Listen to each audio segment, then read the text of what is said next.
को प्रणाम, शनि राजा को प्रणाम।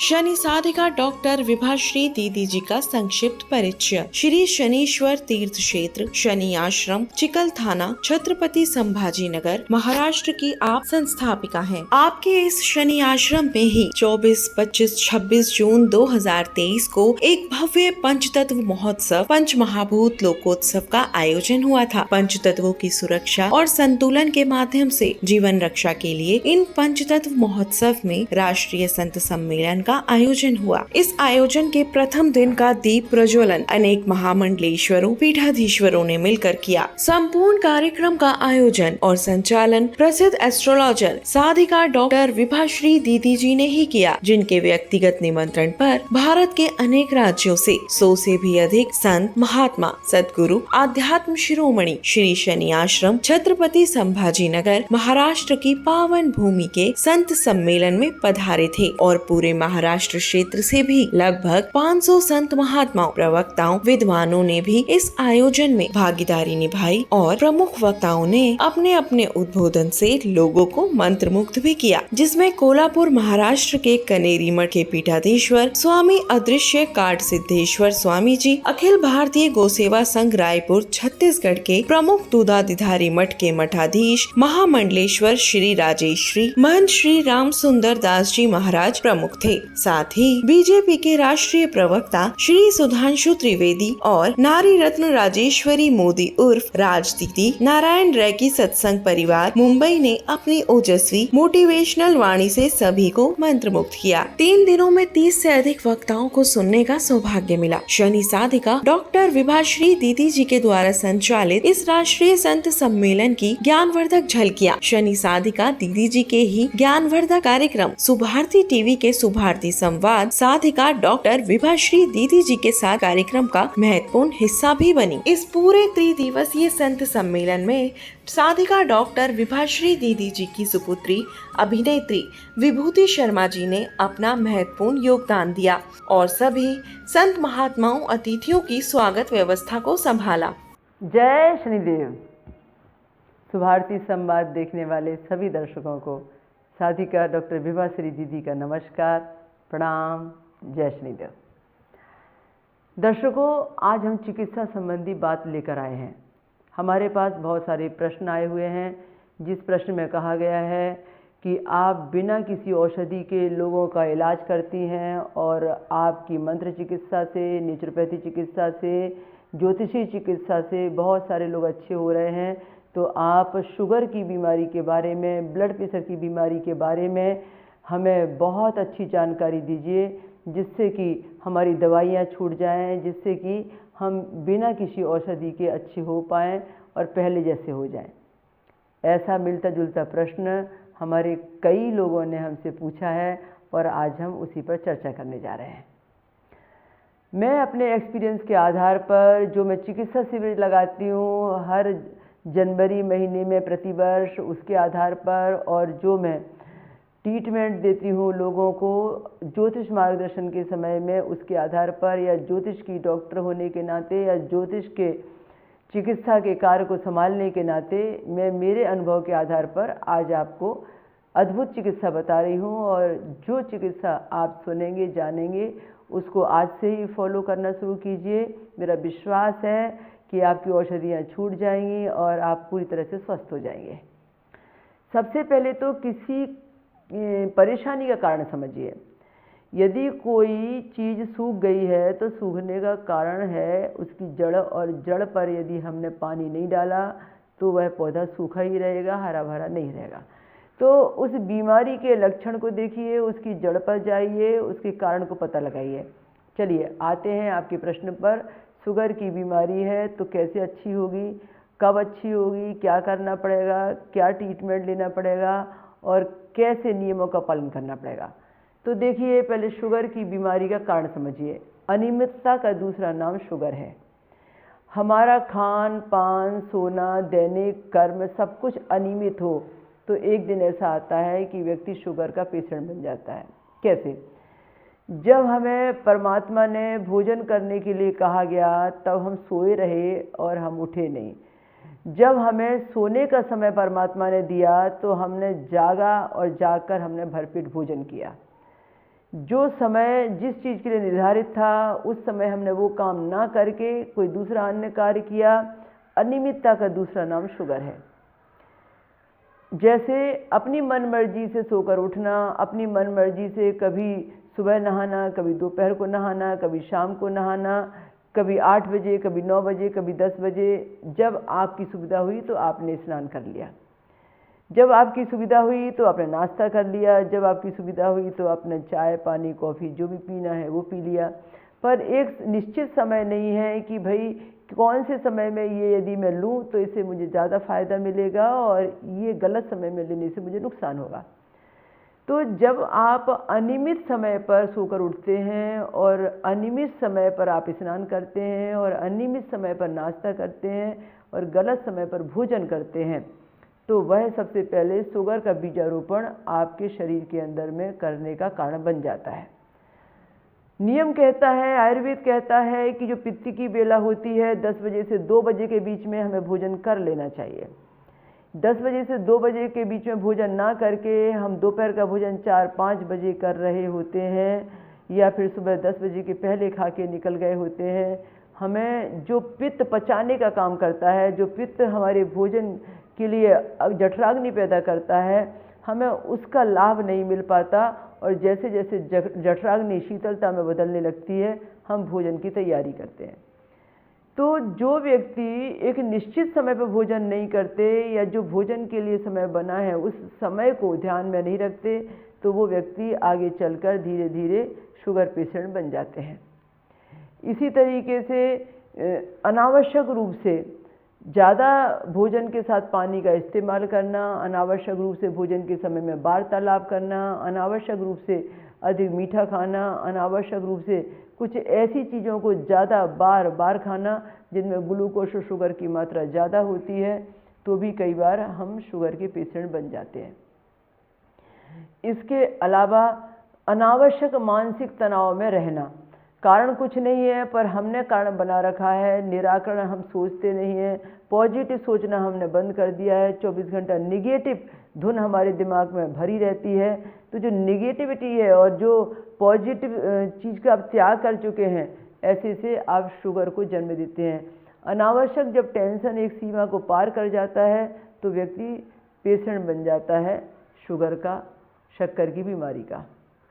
तो अब हमें ये सोचना है कि हम शुगर के यदि पेशेंट हो गए हैं अपनी गलत नीतियों से, गलत भोजन करने से, खुराक से ज़्यादा खाने से या बार बार खाने से या गलत समय में भोजन करने से और ज़्यादा शुगर प्रधान चीज़ों को खाने से, तो अब हम करें क्या? जो हम शुगर के पेशेंट तो हो गए पर शुगर के पेशेंट होने के बावजूद भी हमारी शुगर लेवल हो जाए और हम स्वस्थ हो जाएं। तो इसके लिए मैं आपको एक चिकित्सा बता रही हूँ। उस चिकित्सा को बताने के पहले आपसे एक आग्रह कर रही हूँ कि सबसे पहले उस कारण पर विचार कीजिए जिस कारण ने आपको शुगर की बीमारी दी है। जैसे एक निश्चित बनाइए कि सूर्योदय के पहले उठना ही होगा, उसके अलावा कोई ऑप्शन ही नहीं है और नहीं उठेंगे तो ये बीमारी को और बढ़ाते चले जाएंगे। सूर्योदय के पहले उठने की जो हमारी परंपरा रही है वो वैदिक रही है और सूर्योदय के पहले उठने से बहुत सारी बीमारियों का इलाज होता रहा है। और सूर्य की जो एनर्जी सूर्योदय के पहले रहती है उस समय जो पावर रहता है प्रकृति के अंदर में वो अद्वितीय रहता है और हम जब सोए रहते हैं तो वो पावर हम खो देते हैं, वो एनर्जी से हम वंचित रह जाते हैं और हम हष्ट-पुष्ट नहीं हो पाते हैं। इसलिए जिस समय प्रकृति हमें जगा रही हो उस समय हमें सोना नहीं चाहिए। तो सूर्योदय के पहले उठना हमारे लिए ज़रूरी नहीं, मजबूरी भी है।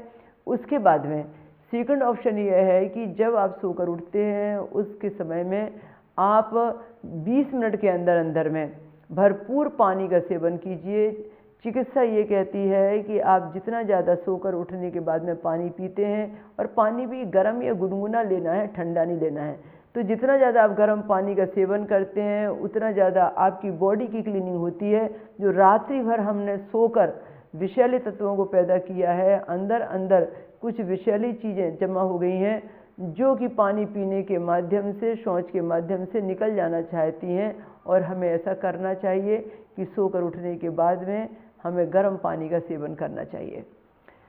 इसके अलावा जब भी कभी हमें ऐसा लगे कि हमारा वातावरण बिगड़ रहा है, हमें बार बार प्यास लग रही है, हमें बार बार यूरिन जाना पड़ रहा है, बार बार हमें कहीं भूख लग रही है और ये शुगर के बढ़ने के लक्षण हो सकते हैं, तब ऐसी स्थिति में आपको एक बड़ा उपचार करना चाहिए। और वो उपचार ये है कि कुछ धान्य है जो मिलाना है और उसकी रोटियां बनाकर आपको खाना है, जिससे कि आपके बॉडी के अंदर में जो शुगर ने जगह बना ली है वो धीरे धीरे धीरे धीरे संतुलित हो जाए और धीरे धीरे लेवल पर आ जाए। पर ये जो मैं आपको धान्य की मिलावट और उसकी रोटी बनाने की बात कर रही हूँ, उसके लिए 3 शर्तें हैं। पहली शर्त यह है कि रात्रि के भोजन से लेकर सुबह के भोजन में, दोनों समय के भोजन में, रात्रि में आपने जितने बजे भोजन किया है, दूसरे दिन सुबह उतने बजे भोजन में आपको 14 घंटे का अंतराल रखना पड़ेगा। यदि आप शुगर पेशेंट हैं तो रात्रि में यदि आपने 10 बजे भोजन किया है तो दूसरे दिन 12 बजे तक आपको अन्न नहीं खाना है, भोजन नहीं करना है, तभी आप जल्दी स्वस्थ हो सके। यदि हम 12 बजे तक अन्न नहीं खाते हैं तो सुबह 6, 7, 8 बजे जब हम फ्रेश होते हैं और हमें कुछ खाने का मन करता है, कुछ एनर्जी चाहिए होती है, पर हमें तो 12 घंटे या 14 घंटे तक के कुछ खाना नहीं है, तब ऐसी स्थिति में हम क्या कर सकते हैं? केवल फ्रूट, फल, उसके अलावा कुछ भी नहीं। फलों के अंदर में वो ताकत होती है कि आपको शुगर मुक्त कर सकते हैं। कोई भी फल आप खाइए, आम खाइए, अंगूर खाइए, जामुन खाइए, पपीता खाइए, कितना भी मीठा खाइए, कोई भी फल आप खाइए, आपकी शुगर कभी नहीं बढ़ेगी और शुगर लेवल हो जाएगी। ये मत सोचिए कि वो आम मीठा था, ये मत सोचिए कि अंगूर या जामुन मीठा था, बस ये सोचिए कि शुगर जो थी उसमें नेचुरल शुगर थी, बनावटी शुगर नहीं थी, हमने कुछ उसमें डाला नहीं था मीठापन, वह प्रकृति ने ही आपको मिठास दी हुई थी। तो उसको आप सेवन में लाइए और आप देखिए उससे शुगर बढ़ेगी नहीं, उससे शुगर लेवल होते चली जाएगी। पर 12 बजे के पहले पहले भरपूर पेट भर के फ्रूट खाइए, खाना ही पड़ेगा, क्योंकि फ्रूट में आकाश तत्व भी है, जल तत्व भी है, और फ्रूट शुगर की बीमारी का शर्तिया इलाज भी है। और फ्रूट आपके अंदर में वो चीज़ें देता है जो चीज़ें आप बहुत सारे टॉनिक से प्राप्त नहीं कर सकते। इसका फाइबर आपको अद्भुत शक्ति देता है। इसलिए पेशेंट को तो फ्रूट औषधि के लिए खाना ही चाहिए। मौसम के हिसाब से खाइए, जिस समय मौसम में जो मिल सके उसका सेवन कीजिए। अब मैं बता रही थी आपको कि कौन से अनाज मिलाना है। तो देखिए, मैं 1 महीने की आपकी खुराक तैयार कराती हूँ। मैंने अद्भुत ये चिकित्सा की है और सालों साल लोगों ने इसका सेवन किया है। अब तो लोग आदी भी बन गए हैं, बड़ा टेस्टी भी लगने लगा है ये आटा और इसकी रोटियाँ, अब छोड़ नहीं पा रहे हैं और शुगर की गोलियाँ छूट गई हैं। तो देखिए आपको कैसे आटा तैयार करना है। 2 किलो आपको गेहूँ लेना है।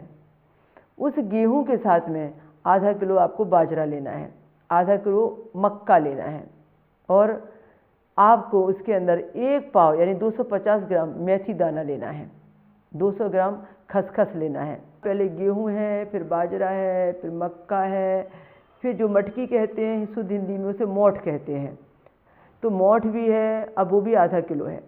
ये सब आधा किलो है। और मेथी है 250 ग्राम, और उसके बाद में खसखस है 200 ग्राम। इतनी चीज़ें आपको इस अनुपात में लेनी है। एक पेशेंट के लिए 1 महीने की खुराक है।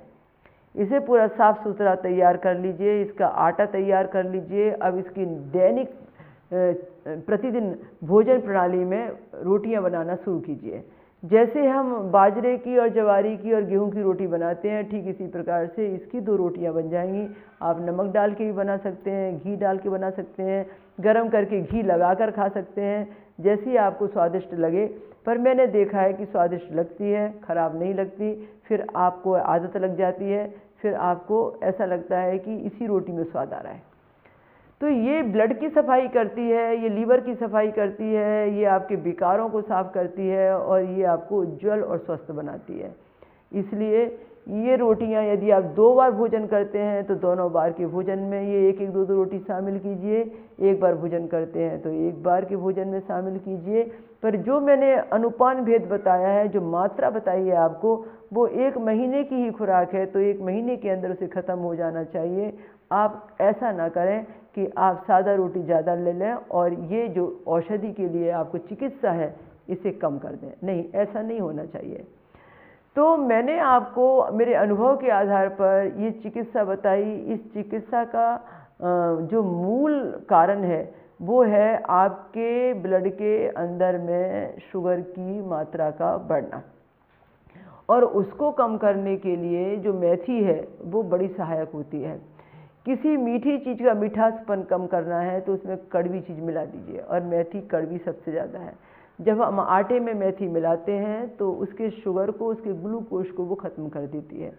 और वैसे भी हमारे यहाँ के बात रोगों में पूरी 80 प्रकार की बीमारियों का समाधान मेथी से मिलता है।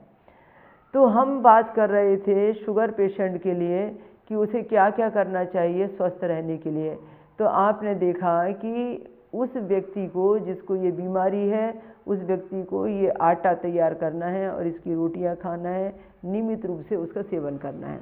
इसके अलावा हमें चाहिए कि हम मेथी रात्रि में भिगा दें, और 1 चम्मच मेथी भिगाकर उसको जब मेथी फूल जाए सवेरे तो उसका मेथी का पानी भी पिएं, और मेथी को चबा चबा कर हमें खाना चाहिए। उसके साथ में तुलसी पत्ता या नीम पत्ता या कोई भी एक मीठा रेवड़ी का टुकड़ा भी लिया तो भी चलता है, कि वो उतना नुकसान नहीं करता आपको, पर उसको बॉडी में जाने के लिए कहीं ना कहीं तो कोई साधन चाहिए। तो आप चाहें तो नियमित रूप से ये मेथी वाला ट्रीटमेंट कायम रखें, चालू रखें, इससे आपको बड़ा लाभ मिलेगा। मैंने बात की थी प्रारंभ में शुगर की और ब्लड प्रेशर की। ब्लड प्रेशर है तो शुगर होने की संभावना है, शुगर है तो ब्लड प्रेशर बढ़ने की संभावना है। शुगर घटती बढ़ती रहती है। शुगर कम हो जाना और शुगर का बढ़ जाना दोनों ही खतरनाक है। कम होने की स्थिति में आप मेथी का इस्तेमाल नहीं करें, और शुगर ज़्यादा होने की स्थिति में आप मेथी का इस्तेमाल ज़्यादा मात्रा में करें। शुगर का घटना बढ़ना ये दोनों ही आपके लिए नुकसानदायक इसलिए है कि यदि घट जाता है तो भी एनर्जी लॉस होती है, और बढ़ जाता है तो भी ज़िंदगी को परेशानी है। हम चाहते हैं कि आप टेंशन फ्री होने के लिए किसी मंत्र के जाप से जुड़ें और मेडिटेशन की प्रक्रिया से जुड़ें। जब तक आप मन से बोझ कम नहीं करेंगे, टेंशन फ्री नहीं होंगे, तब तक ये शुगर की कोई भी औषधि आपको रामबाण औषधि बनकर काम नहीं करेगी। मैंने एक ज्योतिष होने के नाते, एक चिकित्सक होने के नाते, आयुर्वेद की डॉक्टर होने के नाते शिविर जब मैं लगाती हूँ तो मैंने देखा है कि वे व्यक्ति शुगर के ज़्यादा पेशेंट हैं जो पका हुआ अन्न ज़्यादा खाते हैं और जो चाय ज़्यादा मात्रा में पीते हैं, क्योंकि चाय जब हम पीते हैं तो उसमें शक्कर की मात्रा हमें बार बार ज़्यादा लेनी पड़ती है। वे व्यक्ति ज़्यादा शुगर के पेशेंट हैं जो व्यक्ति अपने जीवन में पानी बहुत कम पी रहे हैं और अन्न ज़्यादा मात्रा में इस्तेमाल कर रहे हैं। वे ज़्यादा पेशेंट हैं जो फ्रूट खाना छोड़ चुके हैं, जो फल खाना ही नहीं चाहते हैं, या वहम हो गया है कि फल मीठे होते हैं और उससे शुगर हो जाएगी, और इस वहम ने उनका फल खाना बंद करवा दिया है। इसलिए ऐसे व्यक्ति शुगर के ज़्यादा पेशेंट हैं। मैं एक ट्रीटमेंट आपको देती हूँ, 7 दिन का नवरात्रि का व्रत कीजिए। यदि शुगर पेशेंट है, एक ट्रीटमेंट करके देखिए। उस 7 दिन के नवरात्रि के व्रत में कुछ नहीं करना है, फलहार खाना है, केवल फल खाना है। सब प्रकार के मीठे फल, सब प्रकार के मौसमी फल, केवल फल ही फल। आप फल खाइए, जी भर के खाइए, 2 बार खाइए, 3 बार खाइए, जितनी बार अच्छा लगे और जितने प्रकार के फल अच्छा लगे। सिर्फ नवरात्रि में आप फल खाइए, फल पर रह जाइए। अब नवरात्रि के प्रथम दिन जब आपने फल खाना शुरू किया था, चाहे वो रोज़ आम ही क्यों न खाएं, जब फल खाना शुरू किया था तब आपकी शुगर चेकिंग कीजिए। जब 7 दिन पूरे हो जाए तब आपकी शुगर चेकिंग कीजिए। फिर आपको रिजल्ट जो मिलेगा उससे आपको पता चलेगा कि फलों ने आपको नुकसान किया है या फलों ने आपको स्वास्थ्य लाभ दिया है। ये एक बहुत अच्छी बात जो है उभर कर सामने में आई है, रिसर्च का विषय है जो आपको दिया गया है। सेकंड बात यह है कि आप यदि पेशेंट हैं और आप यदि शुगर पेशेंट हैं और आपका लीवर कमज़ोर हो गया है, पाचन कमज़ोर हो गया है, कब्ज़ ज़्यादा रहने लगी है, क्योंकि ये शुगर पेशेंट के लिए कॉमन लक्षण है। यदि आपको गैस्ट्रिक एसिडिटी होने लगी है, यदि आप परेशान हो गए हैं बार बार पेट की तकलीफ़ से, तो आपके लिए बहुत ज़्यादा ज़रूरी है आप अपने भोजन में अधिक मात्रा में सलाद का उपयोग करें। जो कच्ची चीज़ें होती हैं, आपका गोभी है, गाजर है, भिंडी है, मूली है, ये सब जो चीज़ें कच्ची होती हैं, या प्याज है, टमाटर है, ये सब गाजर वगैरह, पत्ता गोभी, ये सब कच्चे खाए जा सकते हैं। इनको भोजन में शामिल करें और ज़्यादा मात्रा में इनको उपयोग करें। पहले सलाद खाएं, उसके बाद में भोजन करें। यदि आप पहले सलाद लेते हैं और बाद में भोजन करते हैं और भोजन में सलाद की मात्रा ज़्यादा रखते हैं, तो ये आपके अंदर में जो शुगर विद्यमान है, बॉडी की क्लीनिंग नहीं हो पा रही है, पूरा टॉक्सिल तैयार हो गए हैं, ये उस पर ये सलाद काम करता है और ये क्लीनर है हमारी बॉडी का। इसलिए मैं चाहती हूँ कि हर वह पेशेंट जो शुगर से बचना चाहता है और जो शुगर को अच्छा करना चाहता है, वो मेरे बताए हुए इस मार्ग को ज़रूर अपनाएं। और मैंने बहुत सारे लोगों पर एक्सपेरिमेंट किया, तब मैंने आप तक ये संदेश पहुंचाया है। मैं समझती हूँ इसमें आपको आरोग्यवान और आयुष्मान होने का वरदान मिलेगा। बात करते हैं ब्लड प्रेशर की, और मैंने पहले कहा था कि ब्लड प्रेशर कम है या ज़्यादा है और ब्लड प्रेशर का इलाज कैसे करें। ब्लड प्रेशर क्यों हुआ है, पहले इस विषय को समझें। ब्लड प्रेशर होने के मेन कारण जो रहते हैं वो ये रहता है कि व्यक्ति किसी भी विषय को लेकर तनावग्रस्त जब ज़्यादा हो जाता है, तो जैसे कोई क्रोध में है तो आप उसका ब्लड नापिए तो पता चलेगा कि उसकी स्पीड ज़्यादा है। जब आप ब्लड प्रेशर रक्तचाप नापेंगे, ब्लड प्रेशर नापेंगे और वो क्रोधी व्यक्ति है, क्रोध में है या टेंशन में है, तो वो रक्तचाप बढ़ जाएगा। और जब वो शांत होगा, मेडिटेशन से निकलेगा, पूजा रूम में होगा, पूजा रूम से बाहर निकलेगा और आपने रक्तचाप लिया, तो ब्लड प्रेशर नॉर्मल भी निकल सकता है। यानी एक ही व्यक्ति है और एक दिन में 4 बार के 4 व्यवहार वो करता है और 4 व्यवहार में 4 बार उसका ब्लड प्रेशर ऊपर नीचे हो सकता है। इसीलिए मंत्र जाप हमारी एक ऐसी पद्धति है जो ब्लड प्रेशर को नॉर्मल करती है। मेडिटेशन एक ऐसी पद्धति है जो ब्लड प्रेशर को नॉर्मल करती है। जितने भी व्यक्ति ब्लड प्रेशर के पेशेंट हैं, वे एक्सेप्ट कर लें कि या तो वो क्रोधी हैं, अग्नि तत्व वाले हैं, या उन्हें छोटी छोटी सी बातों पर टेंशन लेने की आदत बनी हुई है। बिना इस संदर्भ के आदमी को ब्लड प्रेशर हो नहीं सकता और आदमी ब्लड प्रेशर का शिकार नहीं हो सकता। इसलिए यदि मान लीजिए कि हम ब्लड प्रेशर के पेशेंट हो गए हैं और ब्लड प्रेशर का इलाज करना चाहते हैं, तो हमें दैनिक व्यवहार जीवन में अधिक से अधिक मौन रखने की आदत डालनी पड़ेगी, शांत रहने की आदत डालनी पड़ेगी, अधिक से अधिक कम बोलने की आदत डालनी पड़ेगी। सेकंड बात यह है कि यदि हमें हाई ब्लड प्रेशर है, तो हमारा औषधि ट्रीटमेंट अलग होगा, और यदि लो ब्लड प्रेशर है तो औषधि ट्रीटमेंट हमारा अलग होगा। यदि हमें हाई ब्लड प्रेशर है तो ज्योतिष के अनुसार में आपको कोल्ड तासीर चाहिए, ठंडी चीज़ें चाहिए, ठंडे आइटम चाहिए। जैसे मैंने ट्रीटमेंट में देखा कि यदि मैं चंद्रमा की चांदी का कड़ा बनाकर, कंगन बनाकर किसी व्यक्ति को हाथ में पहना दूँ, चांदी की अंगूठी पहना दूँ, महिला है तो चांदी की पायल पहना दी, कान में हाथ में चांदी के कुछ आँख के आभूषण पहना दिए, उससे ब्लड प्रेशर पर बहुत प्रभाव पड़ता है। चांदी की जो शीतलता है वो ब्लड प्रेशर को कम कर देती है। यदि ऐसा व्यक्ति सोना पहनता है, तांबा पहनता है और उसे आभूषण पहनने का भारी शौक है और वो ब्लड प्रेशर का पेशेंट है, तो और बीमारी बिगड़ जाएगी और बात हाथ से निकल जाएगी और वो पेशेंट अपना इलाज नहीं करा पाएगा। इसीलिए यदि हाई ब्लड प्रेशर है तो व्यक्ति को चाहिए कि चांदी के गिलास में पानी पिए और चांदी का सेवन ज़्यादा करे, कोल्ड चीज़ों का सेवन ज़्यादा करे, कोल्ड रहने की कोशिश करे और कोल्ड आइटम को इस्तेमाल करें। इसी के साथ साथ में यदि किसी को भी ब्लड प्रेशर की शिकायत है और वो व्यक्ति चाहता है मैं पूरी तरह से स्वस्थ होकर जीवन जीऊँ और मुझे ब्लड प्रेशर से मुक्ति मिले, तो सर्पगंधा नाम की एक जड़ी आती है और हर जगह उस जगह मिलती है जहाँ पर जड़ी बूटियाँ प्राप्त होती हैं। जटाओं के जैसा वो रहती है, एकदम जटा के जैसा उसका हाथ में छूने से लगता है कि जैसे हमने कोई नारियल की जटा निकाल ली हो। तो सर्पगंधा नाम की जो जड़ी आती है, उस जड़ी को आप पानी में उबालिए, उसके उबले हुए पानी को आप भर के रखिए और उसमें से 1 कप पानी निकालकर 1 नींबू उसके अंदर में पूरा डालकर, हल्का सा उसके अंदर में नमक और शक्कर डालकर उसे घूट घूट आपको रोज़ सवेरे सवेरे पीना चाहिए।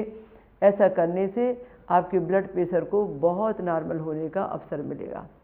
वर्तमान समय में तो आयुर्वेदिक पद्धति में आयुर्वेदिक औषधियों के यहाँ पर सर्पगंधा बटी के नाम से गोली भी आप ले सकते हैं। इस तरह से यदि लो ब्लड प्रेशर है तो भी आप एक काम कर सकते हैं, उसको लो ब्लड प्रेशर को अच्छा बनाने के लिए, उसको लो ब्लड प्रेशर को अच्छा काम करने के लिए आपको कुछ गर्म चीज़ों का सेवन करना पड़ेगा, गर्म चीज़ें इस्तेमाल करनी पड़ेंगी, जिससे कि लो ब्लड प्रेशर जो है अपना नॉर्मल स्थिति में पहुंच जाए। जैसे जैसे आप खान पान में गर्म चीज़ों का इस्तेमाल करेंगे, पीने की चीज़ों में गर्म चीज़ों का इस्तेमाल करेंगे, वैसा वैसा ब्लड प्रेशर आपका नॉर्मल होता चला जाएगा। इसके साथ साथ में ब्लड प्रेशर के पेशेंट को ये भी ज़रूरी है कि वह व्यक्ति जो भी डेली रूटीन में भोजन कर रहा है, खा रहा है, पी रहा है, उनकी तासीर कैसी है। यदि उनकी तासीर पित्त प्रधान है तो हाई ब्लड प्रेशर के व्यक्ति को नहीं लेना चाहिए, और यदि वात प्रधान है तो इसका मतलब लो ब्लड प्रेशर वाले व्यक्ति को नहीं लेना चाहिए। जो हाई ब्लड प्रेशर वाला व्यक्ति है उसे चाहिए कि वो प्रतिदिन मेथी को भिगाए और मेथी का पानी ले और मेथी को चबा चबा कर खाए, कच्ची मेथी को। और लो ब्लड प्रेशर वाले व्यक्ति को मेथी दाना बिल्कुल नहीं लेना चाहिए, उससे अवॉइड करना चाहिए। कभी गन्ना रस मिल जाए आपको, कभी नारियल पानी मिल जाए आपको, कभी आपको फलों का जूस मिल जाए, ये आपके लिए औषधि का काम करेंगे। तो दर्शकों, मैंने आज बहुत अच्छी चिकित्सा आपको बताई, और सबसे अच्छी बात यह है कि शुगर हो, लो ब्लड प्रेशर हो या हाई ब्लड प्रेशर हो, हमें दैनिक आराधना में मेडिटेशन करना ही करना चाहिए, मौन का पालन करना ही करना चाहिए। यदि हम मेडिटेशन करते हैं, हम प्राणायाम करते हैं, तो ये दोनों बीमारियों पर हम नियंत्रण प्राप्त कर सकते हैं। खान पान की पद्धति तो इसमें लाभ देती ही है। ज्योतिष के अनुसार में यदि आप शुगर पेशेंट हैं और आपको एनर्जी की ज़रूरत है, और यदि आपकी बुध की राशि षष्टम अष्टम द्वादश नहीं है, तो आपके लिए पन्ना रत्न सोने में अंगूठी बनाकर पहनना आपके लिए बड़ा फायदेमंद है।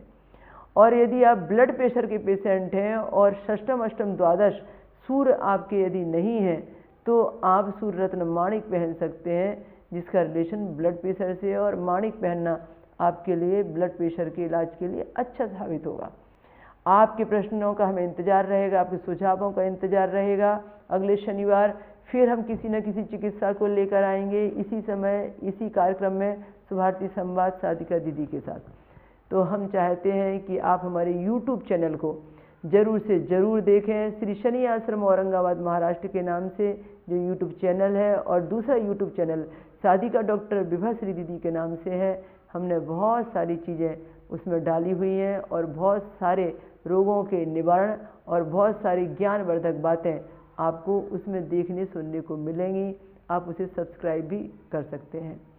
इसी के साथ में 2 हमारे वेबसाइट भी हैं, उनका भी आप अध्ययन कर सकते हैं ज्ञानवर्धन के लिए। तो भक्तों, दर्शकों, अब आप हमें आज्ञा दीजिए। हम अगले शनिवार को फिर नए मैटर के साथ में, नए विषय के साथ में आपसे मिलेंगे। तब तक के लिए धन्यवाद, नमस्कार, प्रणाम, जय शनिदेव।